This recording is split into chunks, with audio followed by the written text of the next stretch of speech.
भारत माता की, भारत माता की, वंदे वंदे वंदे। आज के इस कार्यक्रम में मंच पर उपस्थित प्रदेश सरकार में मेरे वरिष्ठ सहयोगी, प्रदेश की ऊर्जा मंत्री पंडित श्रीकांत शर्मा जी,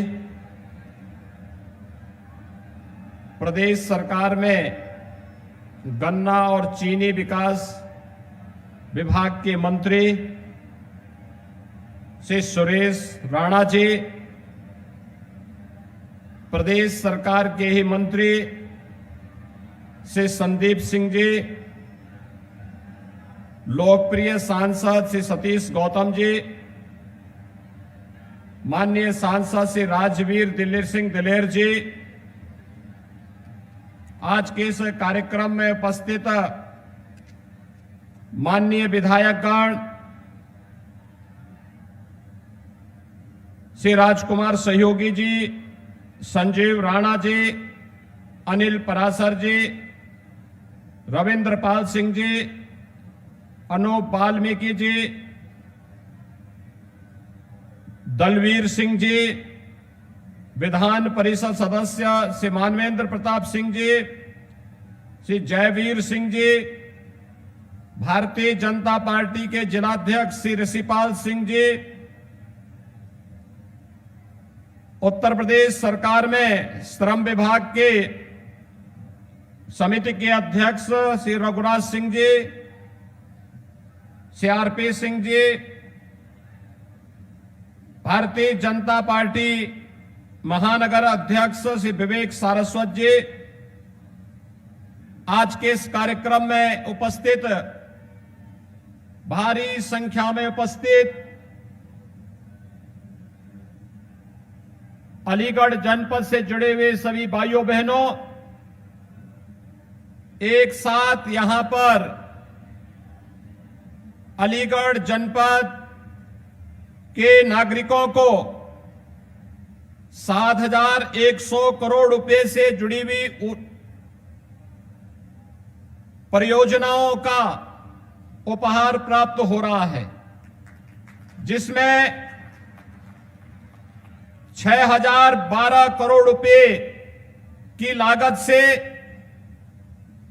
660 मेगावाट क्षमता की यह तापीय विद्युत परियोजना का लोकार्पण के साथ ही प्रदेश के अलग अलग जनपदों में लखनऊ, हरदोई, लखीमपुर खीरी, अमेठी, फिरोजाबाद, गाजियाबाद, जालौन, बांदा व मऊ में 822 करोड़ रुपए की लागत से विद्युत सब स्टेशन का निर्माण का लोकार्पण और साथ ही गोरखपुर, महाराजगंज और मऊ में Uttar Pradesh power transmission corporation limited के 3 उपकेंद्रों का, जिनकी लागत 167 करोड़ रुपए है, इसका शिलान्यास भी आज संपन्न हो रहा है।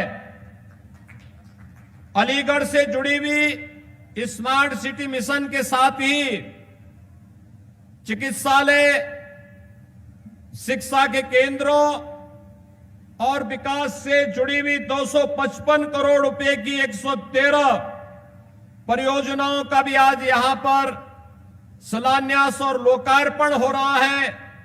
और साथ ही जब लोकार्पण और शिलान्यास के कार्यक्रम हो तो युवा कहां से वंचित रह पाएगा। अलीगढ़ कमिश्नरी के 2000 युवाओं को टैबलेट और स्मार्टफोन वितरण का भी कार्यक्रम यहां पर संपन्न हुआ है। भाइयों बहनों, मैं सबसे पहले तो अपने युवा साथियों को टैबलेट और स्मार्टफोन मिलने पर हृदय से बधाई देता हूं। ऊर्जा विभाग को इस तापीय विद्युत परियोजना को एक समय सीमा पर पूरा करने के लिए हृदय से धन्यवाद देता हूं। प्रदेश की जनता को पर्याप्त मात्रा में निर्बाध रूप से विद्युत की आपूर्ति करने में ये थर्मल पावर प्रोजेक्ट पूरा होने पर मदद मिलेगी और एक निर्बाध बिजली आप सबको प्राप्त हो पाएगी। एक दूसरे से जुड़ा हुआ है यह आयोजन। जब बिजली बनेगी तभी स्मार्टफोन और टैबलेट चार्ज होंगे, नहीं तो पहले क्या होता था भाइयों बहनों, पहले की सरकारों में क्या होता था, जो श्रीकांत जी बोल ही रहे थे कि अगर कहीं से युवा स्मार्टफोन या मोबाइल फोन पा ही जाता था तो बिजली रहती नहीं थी, वो चार्ज ही नहीं हो पाता था। आज तो ये समस्या नहीं, और उस समस्या का समाधान करने के लिए सरकार ने नए नए पावर प्रोजेक्ट स्थापित किए हैं। और आज हरदुआगंज का यह थर्मल पावर का जो प्रोजेक्ट आज पूरा हुआ है, 660 मेगावाट बिजली यहां पर प्राप्त होगी।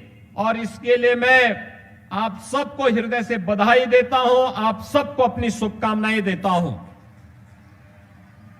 भाइयों बहनों, पावर कॉरपोरेशन ने विगत 4.5 वर्ष के दौरान प्रदेश में लगभग 2000 मेगावाट का विद्युत उत्पादन किया है। यानी नए पावर प्रोजेक्ट लगा करके इतनी नई क्षमता का विकास किया है। पिछली सरकारें क्या करती थी, बहुत महंगे दाम पर पावर परचेज एग्रीमेंट करती थी और उसके नाम पर उसका बोझा प्रदेश की जनता पर डालती थी, जिससे बिजली भी नहीं मिलती थी, लेकिन बड़े बड़े बिजली के बिल आ जाते थे, गरीब तबाह होता था, परेशान होता था। आज भाइयों बहनों, सरकार ने बिजली 24 घंटे देने की जो कार्रवाई प्रारंभ की है, उसमें आपका ये हरदुआगंज का जो थर्मल पावर का स्टेशन स्थापित हुआ है, ये एक बड़ी भूमिका का निर्वहन करेगा। प्रदेश के अलग अलग जनपदों में जो भी सब स्टेशन स्थापित हुए हैं, यह भी सब स्टेशन वहां पर विद्युत की निर्बाध आपूर्ति में मदद करेगी। और बहुत अच्छा कार्य विगत 4.5 पौने 5 वर्ष के अंदर पावर कॉरपोरेशन ने किया। 1,21,000 गांवों में बिजली का इंफ्रास्ट्रक्चर दिया, बिजली की लाइन पहुंचाई और 1,28,00,000 लोगों को फ्री में बिजली देने का कार्य भी, इतने परिवारों को देने का कार्य किया है, वह पावर कॉरपोरेशन ने किया है। और भाइयों बहनों, इसलिए जिससे आपके जीवन में परिवर्तन लाया जा सके। मैं जानता हूं जब यहां पर हम इस पावर प्रोजेक्ट का स्वयं उपस्थित होकर के लोकार्पण कर रहे हैं, कुछ लोगों को लखनऊ में सपने आ रहे होंगे और उनके सपने में भगवान कृष्ण आ रहे होंगे और कह रहे होंगे कि अरे अपनी नाकामयाबियों पर अब तो रो जाओ, जो कार्य तुम नहीं कर पाए वह बीजेपी की सरकार ने कर दिया है।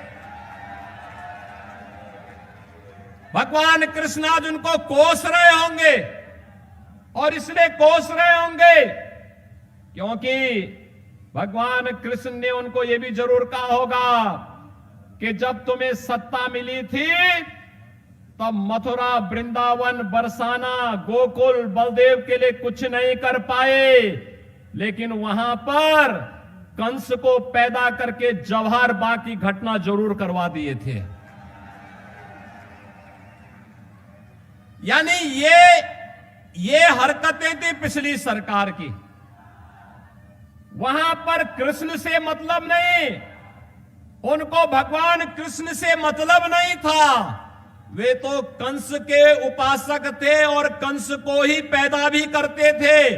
और तब वही कंस जब पैदा होते थे तो जवाहर बाग की घटना भी घटित होती थी, जिसमें एसपी सीटी मुकुल द्विवेदी भी शहीद हुए थे। भाइयों बहनों, आज मैं आप सबसे कहने के लिए आया हूं, 2012 से 17 के बीच पहला दंगा कहीं हुआ था, उसी मथुरा की धरती में कोसी कला से प्रारंभ हुआ था। जवाहर बाग की घटना उसी मथुरा जिले में हुई थी। मुजफ्फरनगर का दंगा कौन भूला होगा? अलीगढ़ में विवाद कौन भूले हैं? बरेली में दंगों की एक लंबी श्रृंखला, और इस पश्चिमी उत्तर प्रदेश में बेटियों की सुरक्षा के साथ जो खिलवाड़ होता था, ये किसी से छुपा हुआ नहीं है। और इसलिए भाइयों बहनों, पिछले 4.5 पौने 5 वर्ष के दौरान मैं कह सकता हूं, उत्तर प्रदेश में हमारे इन जनप्रतिनिधियों, प्रशासन, पुलिस और सभी ने मिलकर के जो कार्य किया है, आज उसका परिणाम है उत्तर प्रदेश दंगा मुक्त प्रदेश बन गया है। अब प्रदेश में दंगा नहीं, अब भाइयों बहनों प्रदेश में गन्ना उत्पादन होता है। पहले गन्ना नहीं, पहले दंगों का उत्पादन होता था। अब प्रदेश में गन्ने का उत्पादन हो रहा है, और गन्ने का उत्पादन हो रहा है तो फिर साथा चीनी मिल वंचित कैसे रह जाएगी? हमारी सरकार ने तय किया है, साथा चीनी मिल, सानी मिल जो पुरानी पड़ चुकी थी, क्षमता जिसकी बहुत कम थी, यहां पर नई चीनी मिल लगाने का कार्य सरकार करेगी।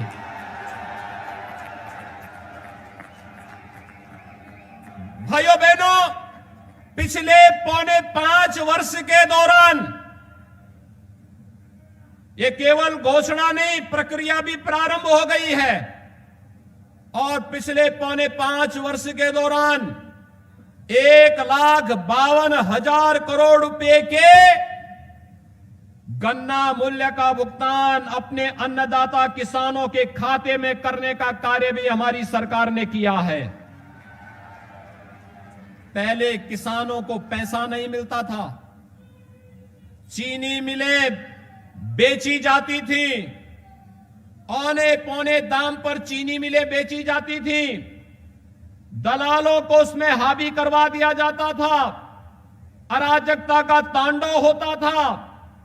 और भाइयों बहनों, विकास के जो बड़े बड़े प्रोजेक्ट हैं, कहीं पे हरदुआगंज का पावर प्लांट, कहीं सब स्टेशन, कहीं स्मार्ट सिटी में ITMS की परियोजना का उद्घाटन, कहीं पे फायर स्टेशन, कहीं पे स्कूल का निर्माण, कहीं चिकित्सालय का निर्माण, कहीं सड़क का निर्माण, ये जितने कार्य हो रहे हैं, ये पैसा जो आपके माध्यम से टैक्स से सरकार को प्राप्त होता है, यही पैसा हम लोग विकास के कार्य में खर्च करते हैं। पहले यही पैसा कहां जाता था? आज आप जो सरकार JCB लगा करके उस पैसे को दीवालों से निकाल करके बाहर कर रही है समाजवादी पार्टी के नेताओं के, ये पैसा पहले वहीं चला जाता था। भाइयों बहनों, पिछली सरकार की कोई विकास की सोच नहीं थी, पिछली सरकार की विकास की कोई सोच नहीं थी। उनकी सोच केवल परिवारवाद और वंशवाद तक थी। अपने परिवार के बारे में सोचते थे, अपने वंश के बारे में सोचते थे, पैसा लूटते थे, और लूट का पैसा फिर ऐसे ही दीवार चिन चिन करके बना करके जमा करके रखते थे, और फिर वक्त आने पर उनको प्रदेश में दंगों को कराने में, भड़काने में, गरीबों की संपत्ति को लूटने में उस पैसे का ये लोग दुरुपयोग करते थे। ये तो सब जानते हैं। आज सरकारी संपत्ति पर, गरीब की संपत्ति पर, किसी शरीफ और ईमानदार व्यक्ति की संपत्ति पर, किसी व्यापारी की संपत्ति पर कोई कब्जा नहीं कर सकता, कोई नहीं कब्जा कर सकता, क्योंकि जो कब्जा करेगा पीछे से राज्य सरकार का बुलडोजर भी तैयार बैठा रहता है। उन्हें मालूम है कि अगर गलत करेंगे तो राज्य सरकार ऊपर से बुलडोजर चलाने का कार्य करेगी, और बुलडोजर चलने में किसको सबसे ज्यादा परेशानी होती है? या तो दिल्ली में बैठ करके इटली की चिंता करने वाले भाई बहन को, या फिर सेफई में बैठ करके बबुआ को चिंता होती है बुलडोजर क्यों चल रहा है, और कभी कभी बुआ को भी परेशानी होने लगती है कि आखिर ये बुलडोजर इन माफियाओं पर क्यों चल रहा है। उनकी चिंता गरीब को मकान मिले, गरीब को बिजली मिले, गरीब को शौचालय मिले, नौजवानों को मोबाइल और स्मार्टफोन मिले, ये नहीं। उनकी चिंता तो माफिया और अपराधी है। उनकी चिंता माफिया और अपराधी है। वे इस बात के लिए चिंतित रहते हैं, आखिर हमारी सरकार में प्रधानमंत्री मोदी जी के नेतृत्व में आज हाईवे बन रहे हैं, एक्सप्रेसवे बन रहे हैं, पावर प्लांट लग रहे हैं, एयरपोर्ट बन रहे हैं। बहुत जल्दी आपका अलीगढ़ का एयरपोर्ट भी बनकर के तैयार होने वाला है। अलीगढ़ में विश्वविद्यालय राजा महेंद्र प्रताप सिंह जी के नाम पर पहले यह स्थापित किया जा चुका है, शिलान्यास हो गया है, कुलपति की नियुक्ति भी हो गई है। नए सत्र में विश्वविद्यालय कार्य भी करना प्रारंभ कर देगा। मेडिकल कॉलेज की एक लंबी श्रृंखला खड़ी की गई है। भाइयों बहनों, यह पैसा पहले कहां जाता था? आज गरीब के लिए मकान बन रहे हैं। 43 लाख गरीबों को एक एक आवास दिया गया है। 2 करोड़ 61 लाख गरीबों को एक एक शौचालय दिया गया है। 1 करोड़ 28 लाख परिवारों को निःशुल्क विद्युत के कनेक्शन दिए गए हैं। 1,21,000 गांवों में बिजली की लाइन बिछाई गई है। भाइयों बहनों, प्रदेश वही, प्रशासन वही, सरकार बदलने से कैसे परिवर्तन होता है, विकास किस स्पीड के साथ दौड़ता है, ये डबल इंजन की सरकार का यही डबल लाभ होता है। कोरोना कालखंड में आपने देखा होगा, कोरोना कालखंड में ये मंच पर बैठे हुए लोग ही जनता जनार्दन की सेवा कर रहे थे। केंद्र सरकार प्रधानमंत्री मोदी जी के नेतृत्व में मार्गदर्शन कर रही थी। अलीगढ़ में मैं स्वयं भी आया था कोरोना कालखंड के दौरान, 2 बार आया था। पूरे प्रदेश के अंदर हर जनपद में मैं गया। मैं आपसे पूछना चाहता हूं, क्या कोरोना के दौरान क्या समाजवादी पार्टी के अध्यक्ष आपके बीच आए थे? क्या बहन जी आई थी? और दिल्ली वाले और इटली वाले भाई बहन, इनका किसी का पता नहीं था ना? भाइयों बहनों, 22 महीने हो गए हैं। 22 महीने में 20 महीने ये लोग गायब थे।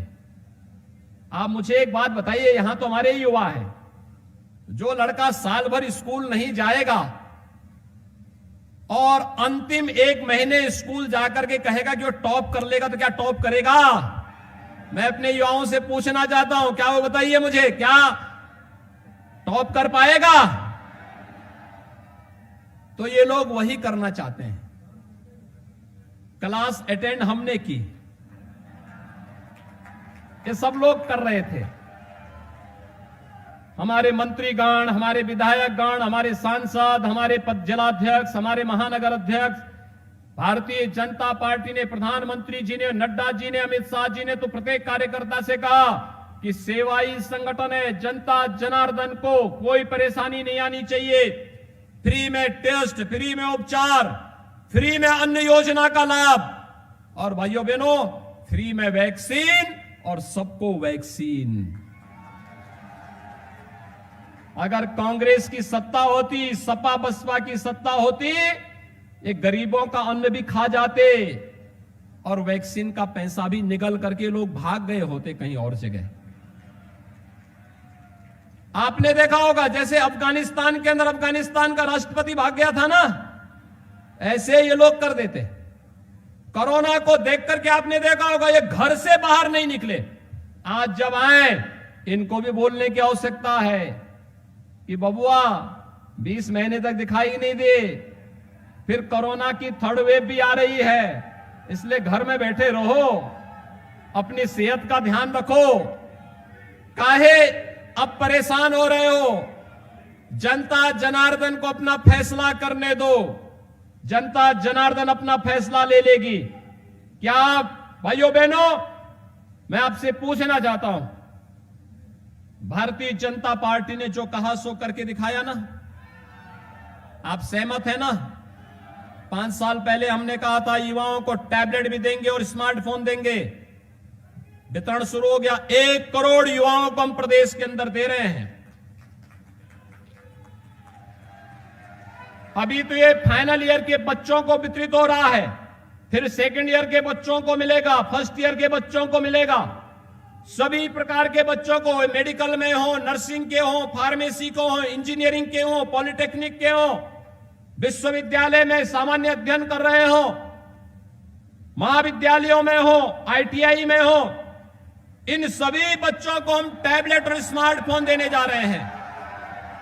और देने ही नहीं जा रहे हैं भाइयों बहनों, जो इनका पाठ्यक्रम होगा इंटरनेशनल स्टैंडर्ड का होगा, अच्छे कंटेंट के साथ और फ्री डिजिटल एक्सेस के साथ। ऐसा नहीं कि हम स्मार्टफोन दे रहे हैं और फिर किसी बेटी को स्मार्टफोन या टैबलेट मिले और परिवार के लोग कहें कि नहीं हम तो खर्चा नहीं देंगे। तो सरकार ने कहा है खर्चा हम उठाएंगे, बेटी के ऊपर खर्चा नहीं आने देंगे। याद करिए, पिछली सरकारें ये पैसा खा जाती थी और वही पैसा आज हमारी सरकार दीवालों से बंद करके जेसीबी लगा करके निकाल रही है और फिर टैबलेट बांटने का काम कर रही है। फर्क साफ है ना? जो कहा सो करके दिखाया, जो कहा सो करके दिखाया। हम लोगों ने तो कहा था कि देश के अंदर आतंकवाद को समाप्त करेंगे। मोदी जी ने और अमित शाह जी ने कश्मीर से धारा 370 समाप्त कर दी।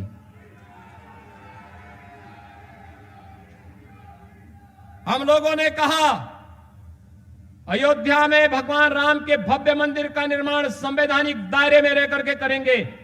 हमने तो कह दिया ना, जो कहा सो करके दिखा दिया। अयोध्या में राम मंदिर का निर्माण कार्य प्रारंभ हो गया है ना?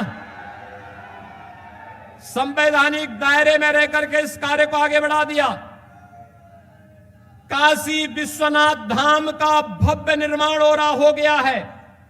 और आपने देखा होगा प्रधानमंत्री जी ने काशी विश्वनाथ धाम में गए, भगवान शिव का अभिषेक किए और निर्माण कार्य करने वाले श्रमिकों के ऊपर पुष्प वर्षा किए। भाइयों बहनों, ये लड़ाई रचनात्मकता और विध्वंसात्मकता में है। राष्ट्र निर्माण और राष्ट्र तोड़क तत्वों के बीच में पहले से चल रही है।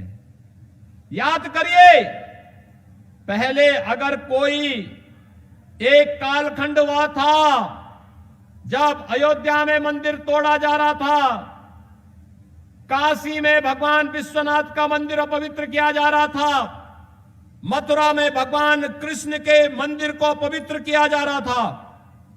और उस कालखंड में अगर किसी श्रमिक ने अपना ये हुनर दिखाया तो उसके हाथ काट दिए जाते थे। याद करिए, जब संस्कृति के प्रति, मातृभूमि के प्रति कोई लगाव नहीं होता तो यही होता है। लेकिन दूसरी ओर आज आपने देखा होगा प्रधानमंत्री मोदी जी ने काशी विश्वनाथ धाम का भव्य निर्माण करने वाले श्रमिकों को न केवल पुष्प वर्षा से सम्मान किया, बल्कि उनके साथ बैठ करके सहभोज भी प्रधानमंत्री मोदी जी ने करके उन्हें सम्मानित किया। यह है नया भारत। ये नया भारत है, क्योंकि मोदी जी के लिए तो भारत की 135 करोड़ की आबादी ही परिवार है और सपा बसपा कांग्रेस के लिए अपना परिवार ही देश है। यानी उनकी सोच अपने परिवार के बाहर नहीं, और मोदी जी की दृष्टि देश के 135 करोड़ लोगों के हितों के लिए है। और भाइयों बहनों, वही व्यापक दृष्टि हमें उत्तर प्रदेश की 25 करोड़ जनता की सुरक्षा, उनकी सेवा और उनकी समृद्धि के लिए निरंतर प्रेरित करती है। और आज यही कहने के लिए हम आए हैं, जो ये विकास की योजनाएं आज यहां पर संपन्न हो रही हैं, भाइयों बहनों, ये विकास आपके लिए फलदायी हो, मंगलदायी हो, और इन विकास की योजनाओं का लाभ आपको निरंतर प्राप्त होता रहे, इसके लिए भारतीय जनता पार्टी की सरकार ने पूरी ईमानदारी के साथ आपके बीच रह करके कार्य किया है। और आप सबका आशीर्वाद लेने के लिए आज एक बार जनता जनार्दन का आशीर्वाद लेने के लिए हम लोग यहां पर उपस्थित हुए हैं। हम लोगों ने जो कहा सो करके दिखाया, और अब बारी आपकी है। 5 साल बिना रुके, बिना डिगे, बिना थके, बिना डिगे हम लोगों ने जनता जनार्दन की सेवा की है। हमारे जनप्रतिनिधियों ने जनता जनार्दन की सेवा की है। अब भाइयों बहनों, 3 महीने आप जब भारतीय जनता पार्टी का सहयोग करने के लिए तैयार हैं क्या? दोनों हाथ उठा करके मुझे आश्वस्त करिए, क्या तैयार हैं सभी लोग? इधर उधर सभी लोग एक साथ हाथ उठा करके मेरे साथ बोलेंगे, मुट्ठी बंद करके संकल्पित होकर के बोलेंगे, भारत माता की, भारत माता की, भारत माता की।